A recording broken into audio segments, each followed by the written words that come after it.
that, as we have discussed, high degree of accuracy. Like, so vernier calipers, they are having lesser discount, so variation of dimension will be less compared to simple rule scale. So in that way, accuracy is more, then repetition would be more, so precision would be more, right? Similarly, now if you take micrometer, then micrometer, they are having discount of 0.01 mm. So again, repetition of dimension will be in range of 0.01 mm in case of micrometer. So micrometer would be now more precise compared to vernier caliper due to high degree of accuracy. Micrometers are also having some additional features which are listed here, which makes them more precise compared to vernier caliper. So that we will discuss one by one. So first is accuracy. So that is what we have discussed. Next is about high degree of sensitivity. So I think this term might covered in lecture session. What is sensitivity? Anybody from your side?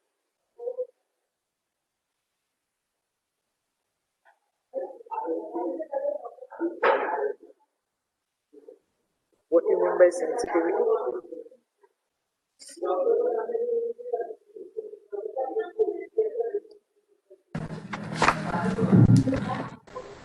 So sensitivity refers to suppose if I'm doing a measurement, then the amount that the scale moves when I revolve, or when I give some input, like if I revolve a knob to move the device, then the amount it moves upon me revolving a knob is known as sensitivity. That defines sensitivity.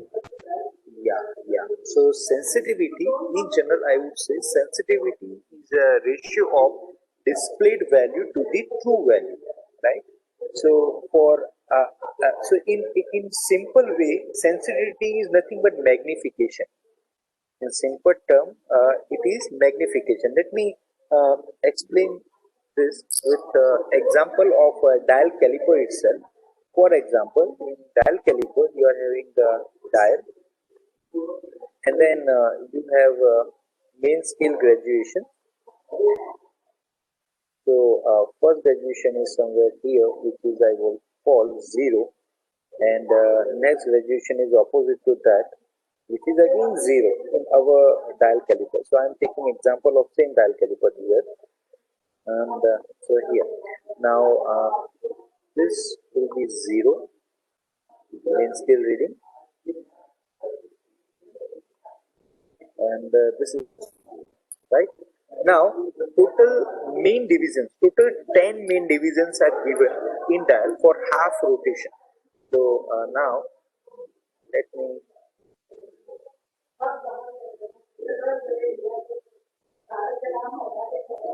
so total main scale. So we have main scale here 1, then 2, then 3, 4, 5, 6, 7, 8, 9 here, and again we get here 10. But each main scale, each main graduation, that is divided into 5 sub graduations. So in that way, total we are having 50 graduation in the half revolution, right? So now let me indicate those small graduations. So small graduations, they are suppose first graduation is here. So 1, then 2, then 3, and 4, right? And finally we have fifth. So again, this 0 to 1, they are divided into 5 equal divisions. So total 5 equal divisions. So we are having total 5 graduations, sub-graduations. Now, as per our discussion, as we have seen, that each graduation that is indicating, each sub-graduation that is indicating 0.02 mm movement of movable jaw, right? So suppose now if I indicate pointer, then pointer was somewhere here. When movable jaw and stationary jaw both are in contact, right? Now if I slide movable jaw then this pointer that will swing over the scale, right? So for if here I want to present sensitivity of a dial caliper, then how I would present it? Like a sensitivity, as I told you, it is displayed value divided by actual value. So as our measurement here is linear measurement, but what we are getting on display, we are getting angular movement of this pointer, right? So here displayed value divided by actual value. So here, if you look, the displayed value sensitivity is equals to, now displayed value is nothing but angle or the arc traveled by this pointer. So arc travel, let me indicate that by small l. Now this divided by actual value. So this one division that is indicating 0.02 mm, right? So this is what I would say sensitivity. Now this arc length is, how much is the arc length? Means this much of distance, this arc distance that if I put here, then I will get sensitivity of this dial caliper. Now suppose I want to increase sensitivity. If I want to increase sensitivity, then I need to increase display value, or I need to reduce this actual value. But actual value, that depends on the list count of instrument. So to increase sensitivity, I cannot play with the list count, but let me play with this displayed value, right? So suppose now to increase sensitivity, let me increase diameter of dial.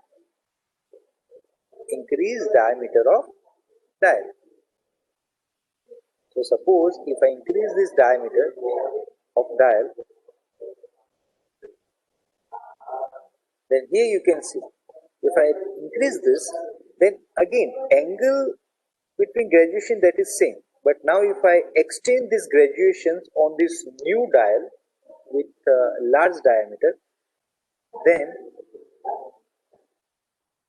if I extend this further, somewhere here suppose.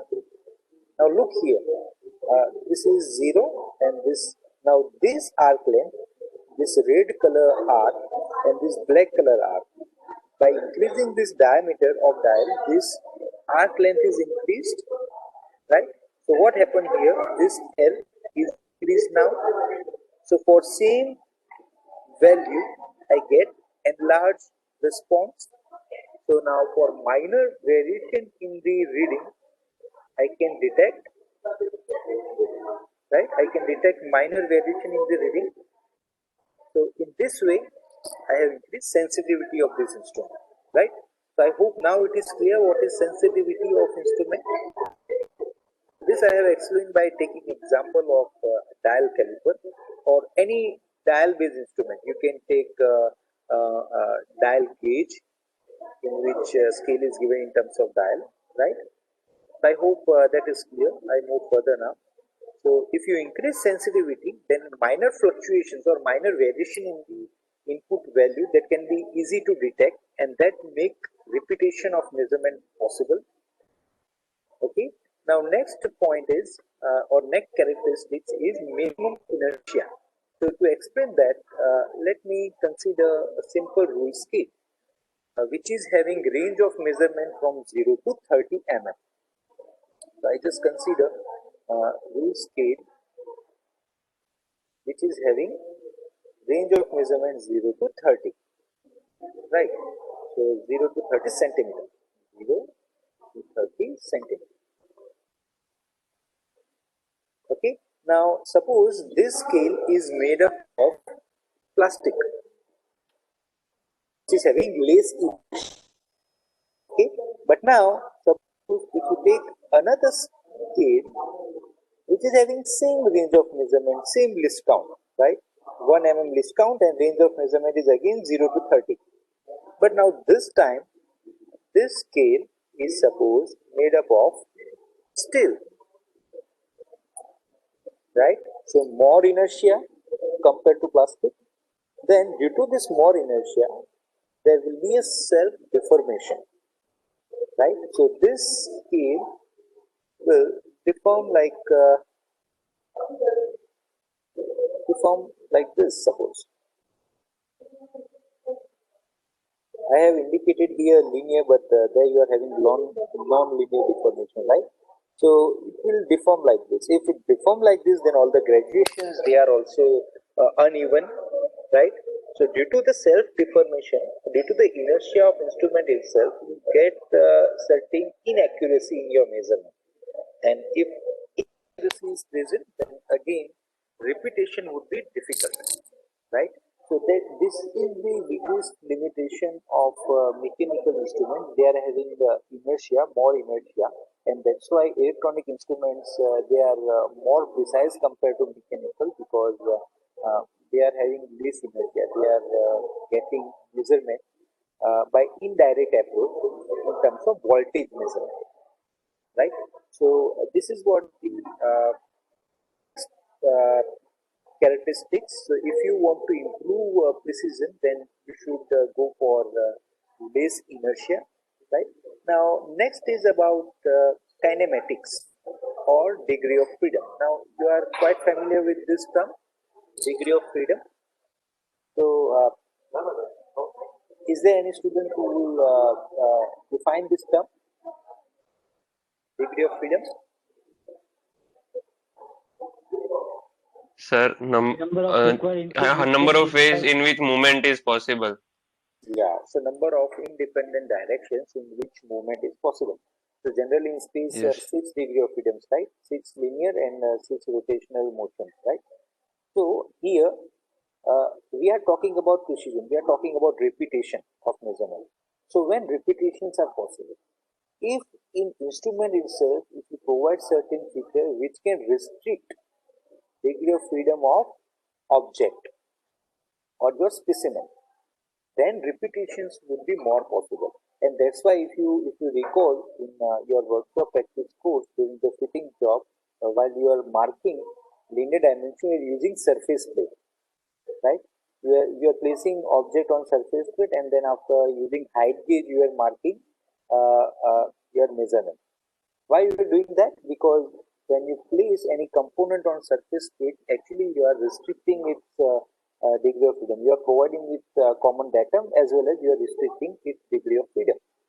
So actually when you place any object on flat surface, you restrict 3 degree of freedom, right? Two rotational and one linear.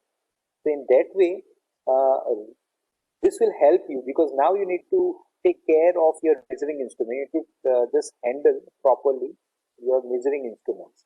So in that way, you can get a repetitions, right? So provide a certain feature in instrument itself which can restrict movement of object or your specimen. So I hope this term is clear. Now we move to next, that is about self alignment of object with measuring jaws. So if you see all the precise instruments, they are end standard based. They all are having measuring jaws or measuring surfaces between which you hold your object, right? So if you see here, then two cases are explained where you want to measure thickness of any curved object. Then here you can see because of wrong direction of measuring surfaces. In this case, in both the cases, we are using micrometer. So we are having spindle and anvil here, but this time in this case diameter is large. So due to that, instead of measuring this actual thickness, it is also considering some gap, and because of that we are getting error, right? But here if you see, pointed anvils are used, so they can contact it the thickness portion only. So gap is not included in your measurement, while in this case gap is included. So measuring jaw, you should design measuring jaws such that object orient itself, right? So if person change or user change, if the location of location where you're doing measurement that change, but because of angle or because of measuring surfaces are such that you get every time same orientation of object, right? So in that way you get repetition of measurement. Okay, and that's why micrometers, they are available with set of anvils. Different type of anvils are available. If you want to do thread measurement, then you can change this cylindrical tips by V type of tips. You can use same instrument for now thread measurement. So later in this course, we will be discussing how to use micrometers for thread measurement. So at that time, we'll see. At this moment, you can consider that you should provide measuring surfaces such that object reorient it so that repetitions are possible, right? And the last feature is about sense of feel, right? Now, see the issue with the contact pressure. If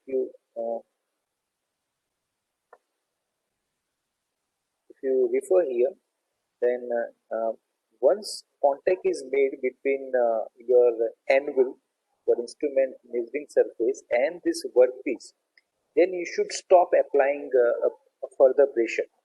Otherwise, what happens?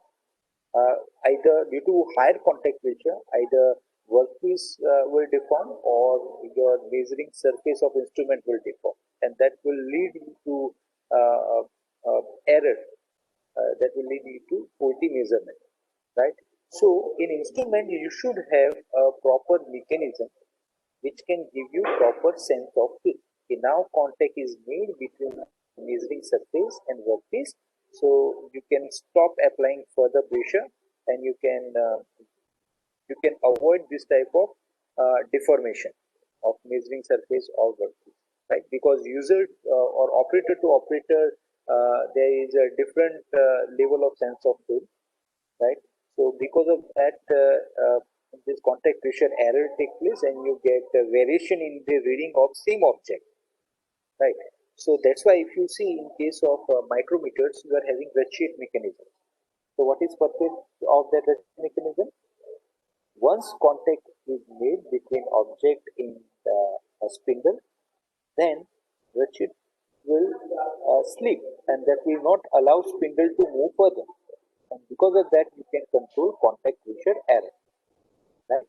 So that type of sense of fill mechanism is already proven. So due to which Sir, again micrometer becomes more precise. Yes.